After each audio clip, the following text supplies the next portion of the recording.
Welcome back everyone. Now in this session we will see loop testing, a white box testing technique that focuses exclusively on the validity of the loop construct. Four different classes of loop exist: simple loops, nested loop, concatenated loops and unstructured loops. So testing occurs by varying the loop boundary values. For example, here if we have the variable I that is initialized to 0, I is less than max index and I plus plus. So we have to check 5 things when it is a simple loop. First is skip the loop entirely. It may happen that initial condition does not match, and for that we check for skipping the entire loop. So the first thing is skip the loop entirely. Second is only one pass through the loop. 2 pass through the loop. The same way m passes through the loop where m is less than n. Here n is the final condition. When it meets, it come out from the loop. So n minus 1, n and n plus 1 passes through the loop. So if my loop has a condition that is I is less than n, for example here n is equal to 10. So we have to check for 9, 10 and 10 plus 1, that is 11. So this is way we check for the simple loop. Now second is a testing of nested loop, loop within loop. So we have to start at the innermost loop, set all other loops to its minimum values, conduct simple loop tests for the innermost loop while holding the outer loops at their minimum iteration parameter values, add other tests for out of range or excluded values. Work outward side, right? First we test the inner one, then outer. This way we need to come out. Conducting tests for the next loop, but keeping all other outer loops at minimum values and other nested loops to typical values, and continue until all loops have been tested. Testing concatenated loops. For independent loops, use the same approach as for the simple loops. Otherwise, use the approach applied for the nested loop.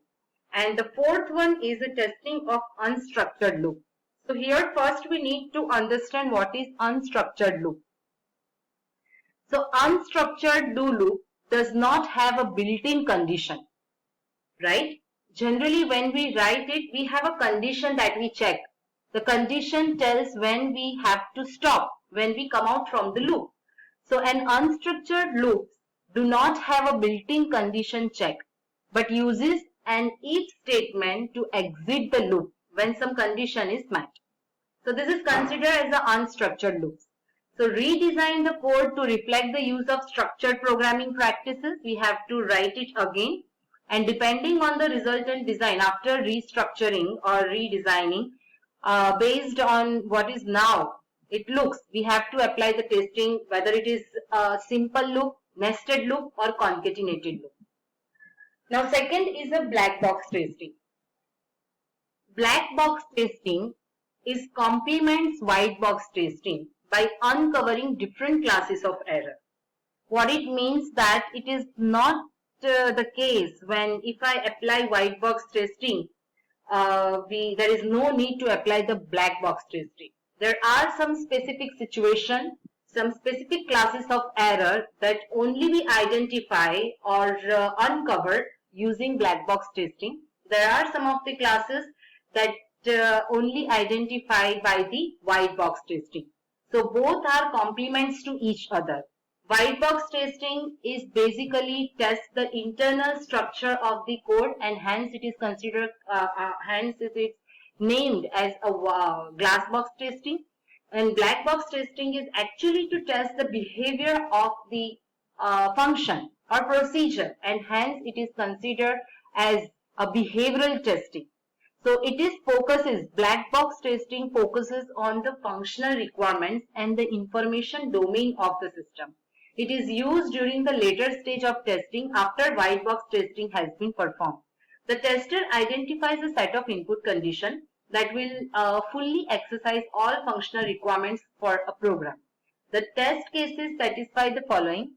Reduce by a count greater than 1 the number of additional test cases that must be designed to achieve reasonable testing. And it tells us something about the presence or absence of classes of error rather than an error associated only with a specific task at hand.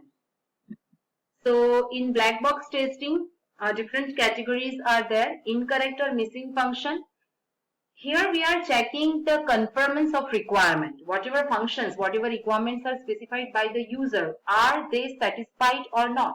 So incorrect or missing function, interface error, error in a data structure or external database access, behavior or performance error, initialization and termination error. So here our focus is to check the interface error, behavior or a performance error, missing function or some incorrect function, and initialization and termination of the error. What type of question answered by the black box testing? How is functional validity tested? How are system behavior and performance tested?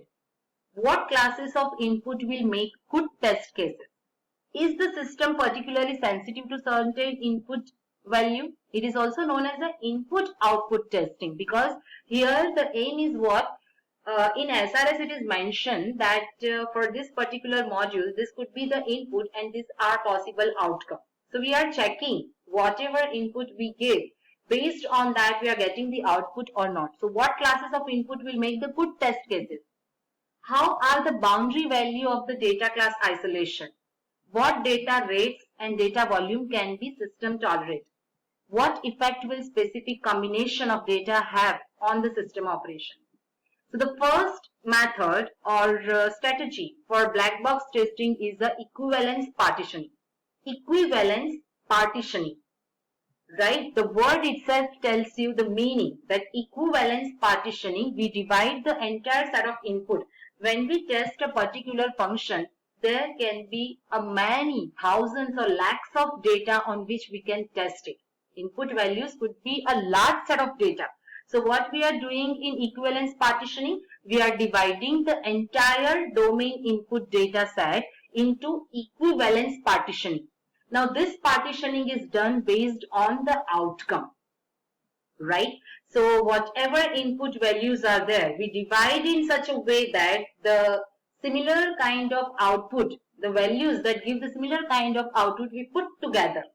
So a black box testing method that divides the input domain of a program into classes of data from which test cases are derived.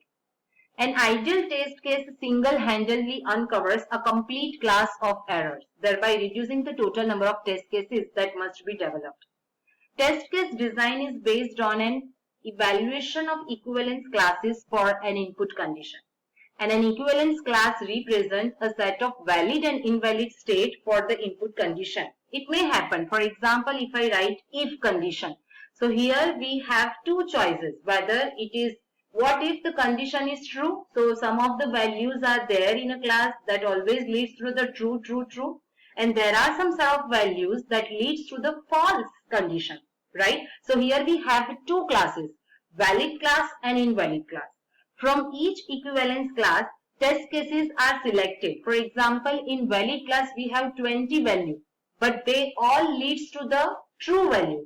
So we select from that 20 only one value, because our aim is what? The similar kind of input that leads to the same output, right? Different kind of input that leads to the similar output, that we are clustering, and that we give a name as a class. So from the same class, we select a value, right? So the largest number of attributes of an equivalence class are exercised at once. So now we will see the guidelines for defining equivalence classes. If an input condition specifies a range, one valid and two invalid equivalence classes are defined as the input range is 1 to 10. So here we have a range from 1 to 10.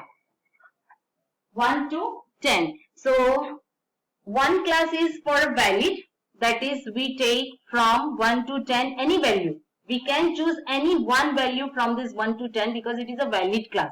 What about the invalid class? So for that we have two values, whether x is less than 1 or x is greater than 10, right? So these are the three possible data value on which we have to test the code. So this is for range. So in range we have one valid and two invalid equivalence class. One valid is from the range 1 to 10 and two invalid equivalence class. One is less than this lower boundary and one is greater than the higher boundary, upper bound. If an input condition requires a specific value, now in my program or in my function, the input condition requires a specific value. So here we have one valid and two invalid equivalence classes. For example, the input value is 250. This is the only value I require. So this is only the valid class, that is 250. We have to test the code for the 250. Apart from that, we have to test what if that condition, input condition is less than 250 and input condition is what if the x is greater than 250. Now third case is if an input condition specifies a member of a set. Member of a set. The first we have seen that is a range. Second we have seen a specific value. Now we are talking about a number of set, like a fixed value set.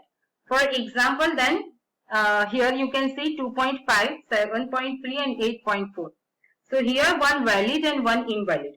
Because here we are not providing any range. Okay, these are the fixed value, a set of values. So one is from the set and one is any other value. And the last is if an input condition is a Boolean value. So it is pretty simple to understand, one valid and one invalid class, because we have only two values for Boolean value.